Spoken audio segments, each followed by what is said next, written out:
Good evening, this is Khyati, and today I bring you an investigative news report on one of the Indian's biggest money laundering scandals, the Yes Bank scam involving its founder and former CEO, the Rana Kapoor.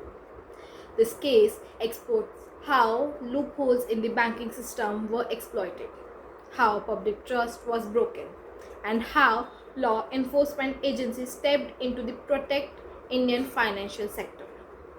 Yes Bank, once a rising star among private lenders in India, came under serious trouble in early 2020.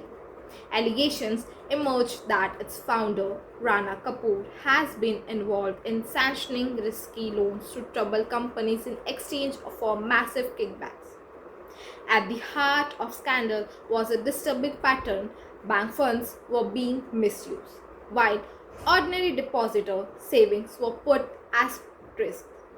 The scam worked in a fairly sophisticated way. Loans worth over 30,000 crore rupees were granted to companies with poor repayment ability. In exchange, Kapoor and his family allegedly received bribes routed through a complex network of shell companies. One major example was 600 crore rupees bribe linked to DHFL, a housing finance company. The money trail revealed that funds were diverted into family owned firms, which were then used to buy luxury assets, real estate, expensive paintings, and other investment. A textbook case of layering and integration in money laundering. The scandal came to light when Yes Bank's financial health collapsed. Depositors began withdrawing money in panic, forcing the Reserve Bank of India to impose withdrawal limits. The triggered deeper investigations. The Enforcement Directorate and the Central Bureau of Investigation uncovered the money trail, showing how illegal fund has been hidden behind corporate structures and personal purchases. In March 2020, Rana Kapoor was arrested under the Prevention of Money Laundering Act. Several charges sheet has since been filed and the trial continues. The Enforcement Directorate accused him of using his position of power to enrich himself at the expense of the banking system and ordinary citizens. Kapoor has remained in custody while investigation expand to another linked company and associate, the Yes Bank.